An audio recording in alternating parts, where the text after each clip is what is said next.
What the first question was, it's from a man named Mark, and he said, "You've written very thoughtfully about love addiction in the past, and you've also written, sorry, also written very thoughtfully. I think there's a misspelling. I think it's you've also written very thoughtfully about codependence. At the same time, there's been a wave of denying codependence, or maybe it's a misunderstanding of what codependence means. Will you please explain what you mean when you use the term codependence? And is there a different codependence that is used that has hijacked your term?" My problem with Mark's question is I personally have never used the word codependence in my life. So fundamental misunderstanding of your... Well, I think he's coming from somewhere else. If you read my entry in Wikipedia, which is quite good, it says something like Stanton Peele was the first person to deal with interpersonal addictive relationships, coming 10 and 20 years before Melanie Beattie's codependence and the sex addiction story.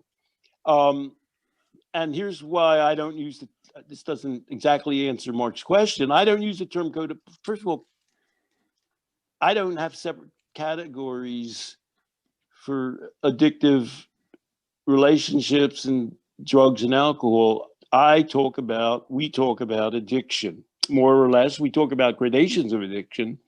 We don't believe it's all or nothing. Codependence is like, well, what about co-addiction? Would that be a term? Here's all the terms I don't use.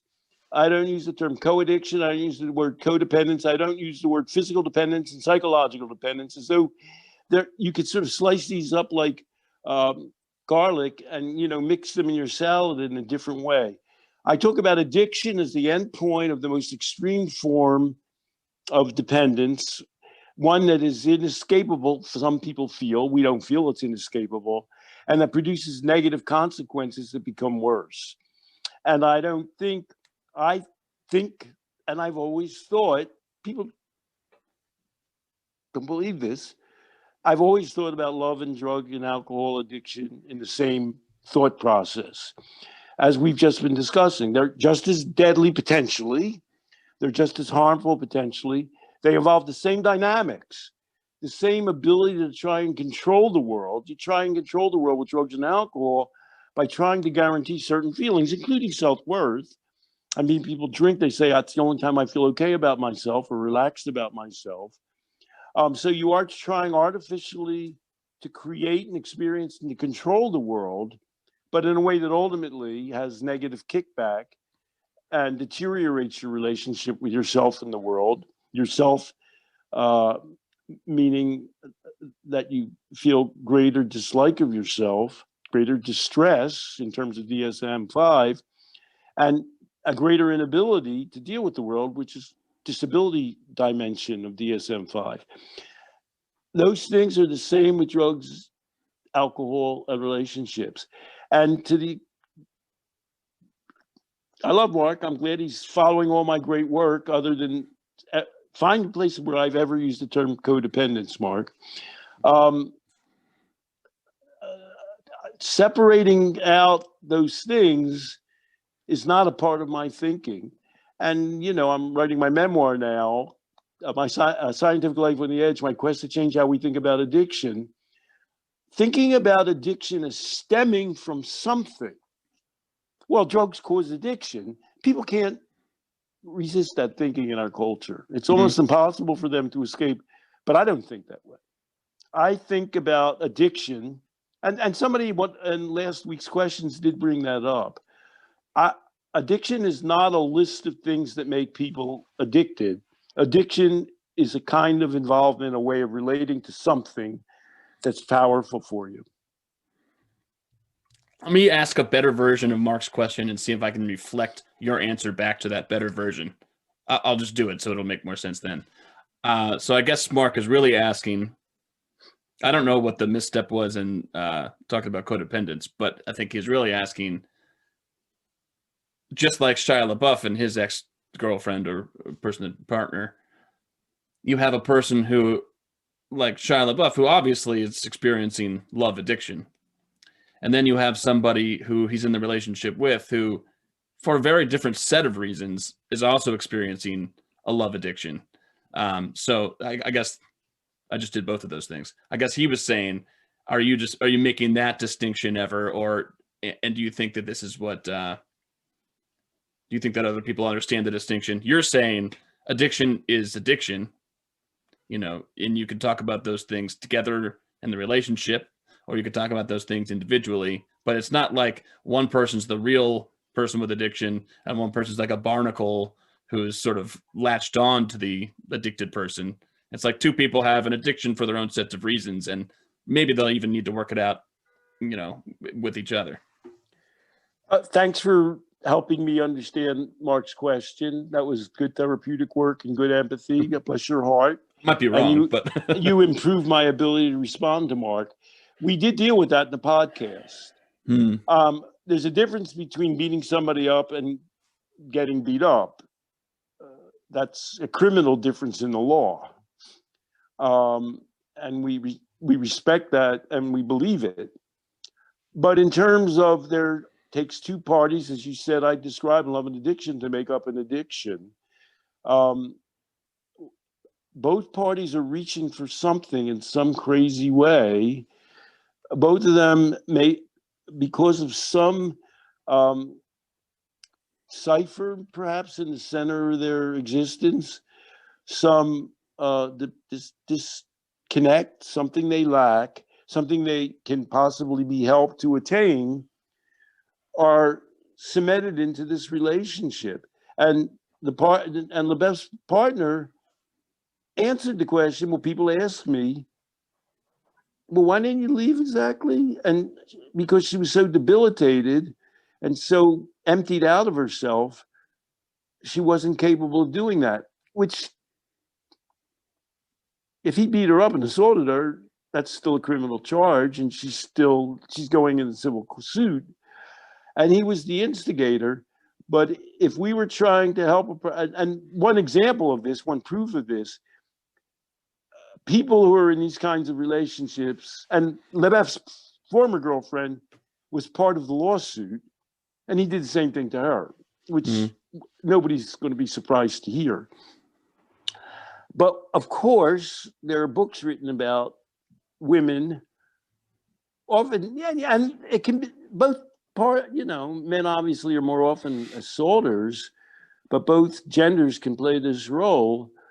Have often had more than one relationship like this. Yeah. And as when I talk to the denizens, the good people, the community members at Above and Beyond, they link substances and addiction all the time. A typical story is, well, my boyfriend turned me on to heroin or to meth, and I understood that to be in a relationship with him, I would take those drugs. And they say, my addiction was to him. And his addiction, besides to the meth and the alcohol, were to the woman as well.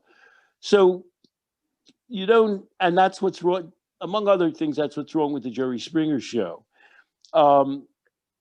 Telling people, oh my God, what a bad guy he is, get rid of him, you're okay, is missing the kind of work that needs to go into helping a person avoid it. It's a just say no approach. Yeah, it really is.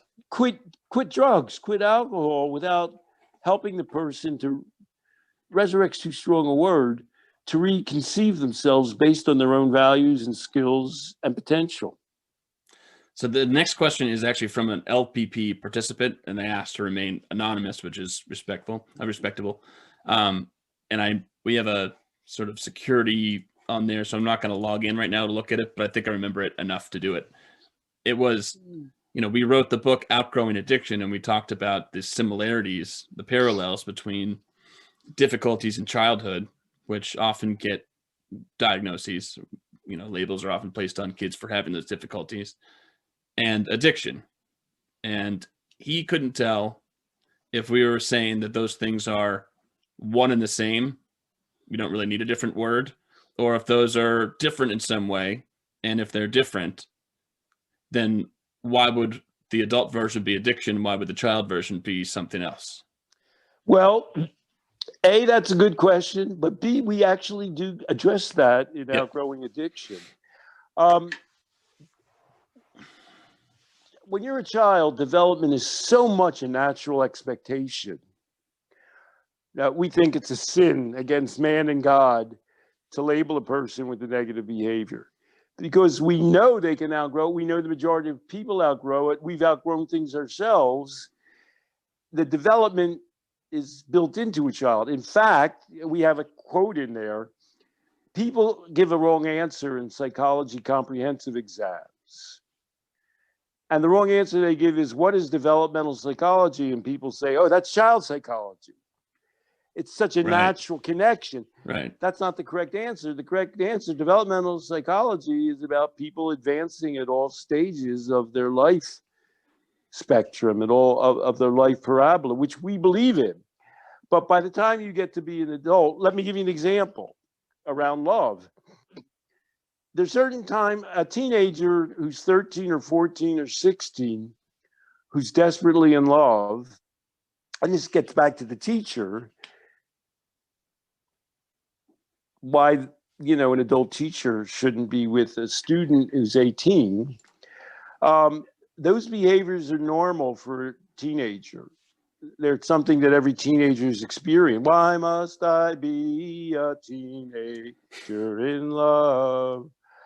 And they become pathological when a person's an adult driving a car and strangling people when they're an adult. All of the mechanics of it become 1,000 times more severe.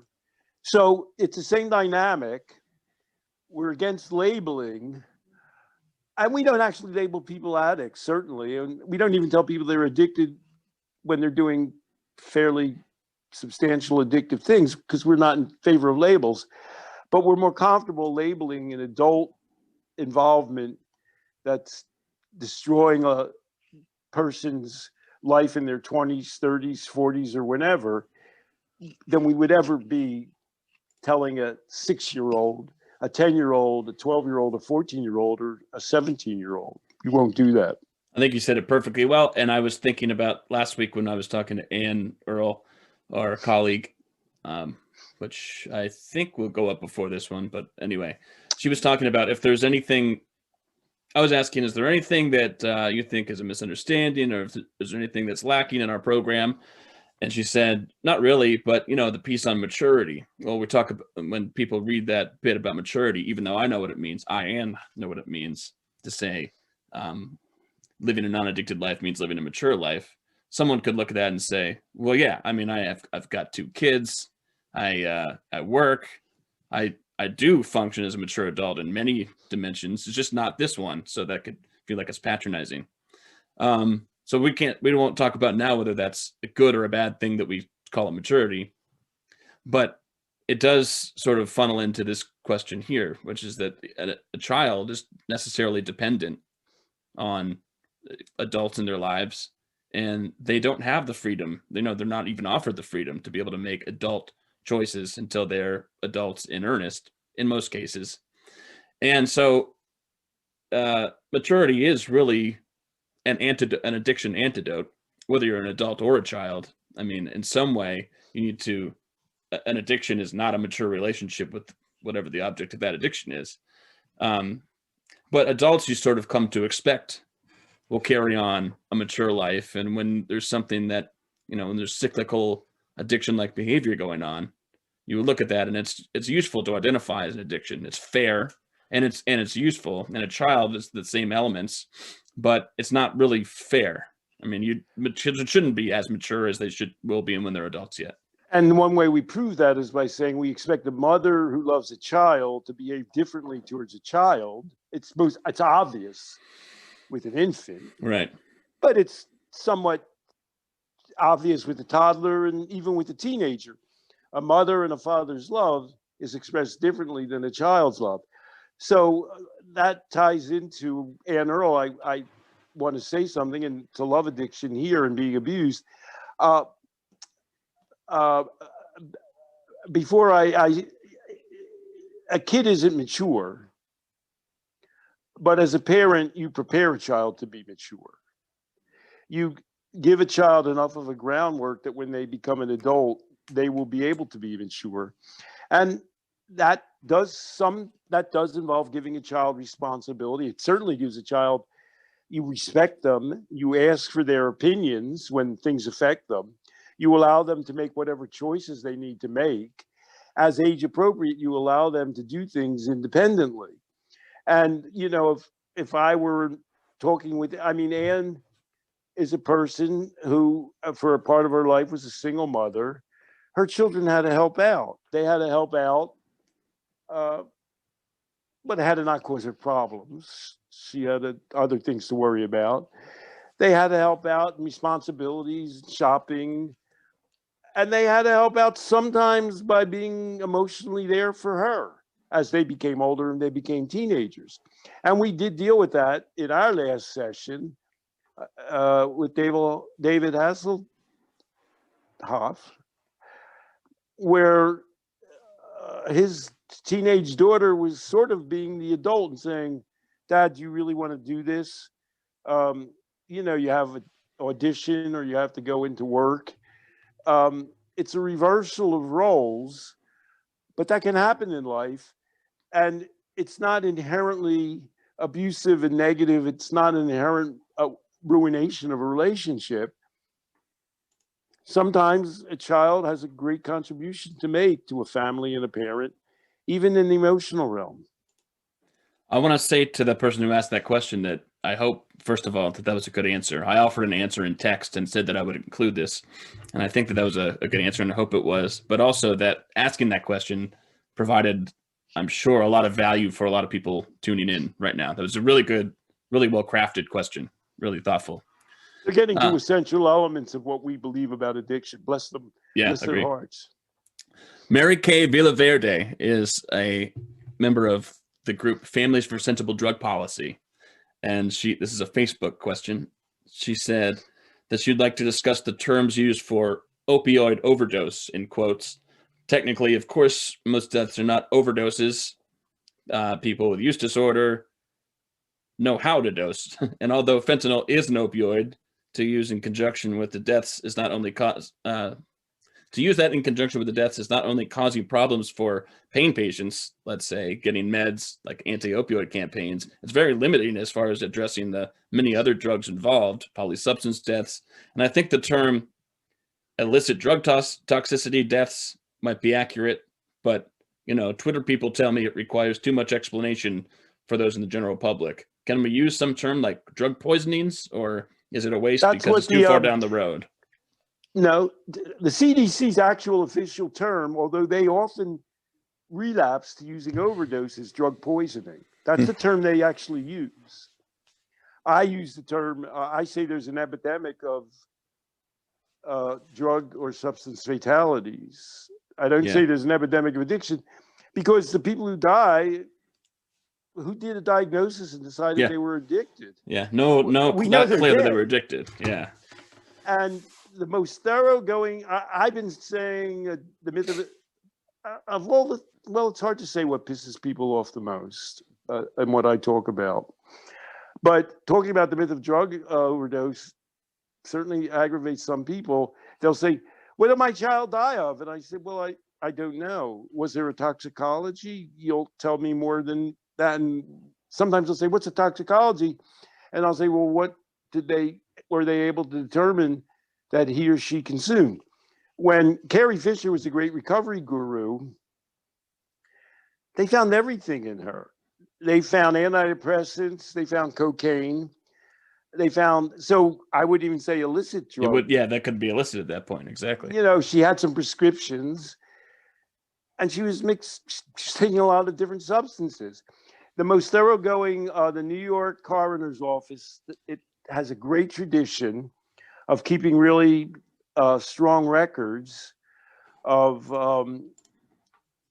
toxicology reports. Well over 90% of the people who are reported as drug deaths have taken more than one substance. And the most famous example of that was, there was a famous, of all the cases where we had a drug panic, there was a China cat heroin drug epidemic in New York. And the New York Times ran a front page story, the China cat overdoses were killing people left and right. And I wrote a piece under my good friend and colleague Jacob Sullum, who was at the time, he's at Reason, in the new, not the New Republic. What was that conservative magazine he wrote for? It wasn't Reason. Maybe I'll think of it before we're done. And over following 3 days, as you dig deeper in the paper, they would say, well, it turns out that not all of a minority of the people who died had actually taken heroin. They were more likely to have taken cocaine than heroin. So a front page story that everybody believes China Cat was so pure and powerful to kill people. In fact, a majority of the dead men had not taken heroin at all. All of them had mixed drugs and alcohol, all of them. And the New York coroner's office, if they gave them enough time, would have told them that. Why is that important? And, you know, Mary, explain why that's important. I'll give you 3 reasons why it's important. If you were to tell a human being, anybody, oh, heroin will kill you, perhaps their interpretation would be, oh, well, I don't want to take heroin or pure heroin. I just want to take a little heroin and drink and take barbiturates and tranquilizers. Some people do that. Well, that, from a standpoint of living, that's not good, the way to go. The second thing, it makes, like the whole China Cat story is a bizarre, negative, death-instilling public health message. It's telling people, you know, stay away from pure drugs. They'll kill you. And it's directing them to do what?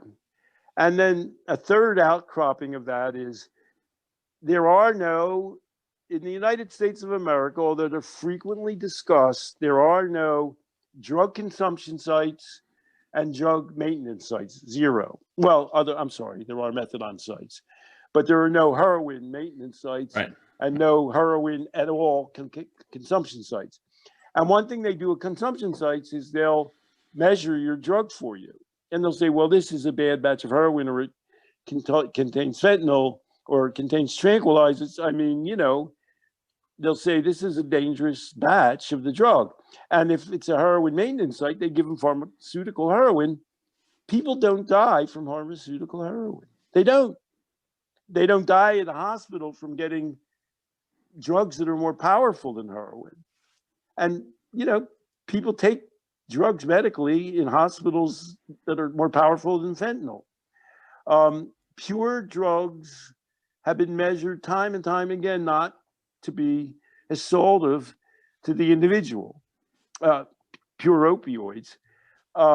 Impure opioids mixed with, either intentionally mixed with tranquilizers or other fentanyl, or unintentionally mixed with whatever crap they can come up with, are infinitely, or an order of magnitude more dangerous and lethal.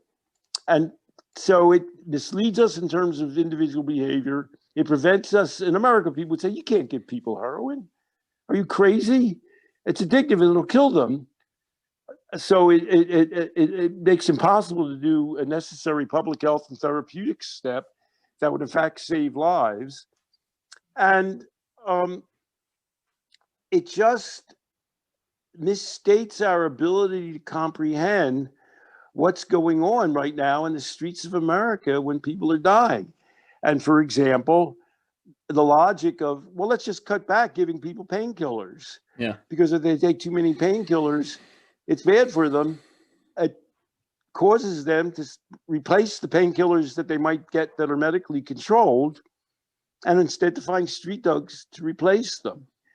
So it's a totally wrong public health message, and that just we can call this a quits. But we open with a news item. Why are drug deaths continuing to spiral out of control, even in San Francisco, where you would expect, where we would believe harm reduction is extremely well established? Because even in those places, we're wedded to a substance-bound notion of what addiction is. And our logic then becomes, well, why don't we cut it back? Why don't we tell people, doctors, well, don't prescribe painkillers to people unless they have a great explanation for why they're in pain. We'll just take it away from them. They can't decide for themselves. Or we decide, well, we'll prevent them from taking their drug of choice. We'll give them some other drug, which is safe. It is good to get the other drug, but then the problem becomes if they disassociate themselves from that drug, if they say, well, I prefer to return to my own street drug, and we don't allow them and encourage them to do that in a safe fashion and give them options to do it in a safe fashion, we have to explain why somehow, although we've gotten the idea of harm reduction, which fundamentally is a sound notion, that it's not the drug itself that causes the problem, it's a person's relationship to the world and life around them that causes the problem. And we fixate on drug supply and types of drug replacement as being the solution to which it's not.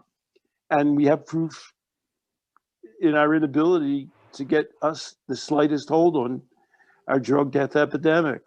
So would it be fair to say that the terminology itself, first of all, overdose doesn't make sense. That term is a misnomer. But, and so if we just went with the CDC's drug poisoning, that would make sense. But beyond that, I mean, it seems like you're saying you call it what you will. It's our attitudes that need to change, not the name tag that we put on it really so much. And our attitudes right now are probably suggesting the overdose name tag, because we're treating things as though drugs are our problem, and we can either take them away or put people on the right drugs, and that'll solve our problems, even though we're spiraling outward from that. Well, I will quote the great seer, Carl Hart. I mean, he has a pretty good phrase. He says, drugs are not the problem. Yeah. Of course, I take it one step further than Carl. I say drugs are not the problem. People die from drugs because Carl means they're in social and psychological situations that don't leave them other options that point them that way. I would say drugs are not the problem because, as you pointed out, DSM-5 has substance use disorders and behavioral addictions. We have addictions to greater or lesser degrees. We have degrees of addictiveness and negative impact.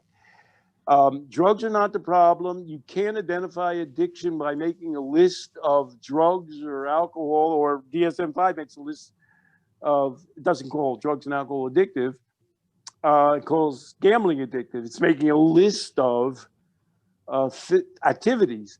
But everybody knows human beings are ahead of DSM-5 and addiction theorists.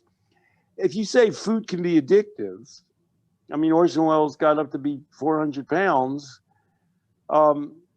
Everybody knows that doesn't mean food is addictive. That means that some people become addicted, have an unhealthy, terribly pathological relationship with food.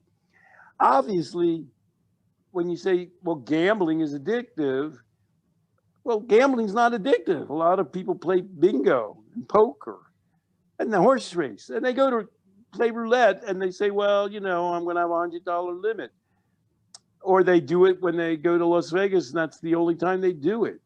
Everybody knows that gambling is addictive, means gambling may be addictive, but gambling is not an addictive thing. So we're back to normal human comment. I often say it's our conceptions of addiction that are killing us. I'm going to go back to the title of my memoir is A Scientific Life on the Edge. That's the exciting part. And this next title is My Quest to Change How We See Addiction. We have to change our entire view and perspective on addiction to deal with our own lives, to help other people, and to make sound and sane public policy. We'll leave it there. So those are 3 questions for this week. We can fit in more questions if next time if people have them. So make sure that you're writing in either on our Facebook group, on Twitter at the Life Process Program, LinkedIn, email us on our email list, or whatever other ways people like to ask questions, we'll take them. And Zach, thank you for liaisoning. I'm here in this ivory tower in Ditmas Park, Brooklyn, right off Cortelyou Road. Thank you for liaisoning with the world, for conducting these podcasts with me and other people, with Ann, among others, for reaching out to Facebook and to allow people to come in and enter questions. You're fulfilling part of your purpose in life. Well done. I was going to say the same thing, and thank you for letting me. Great partnership, buddy. See you next time, Stanton.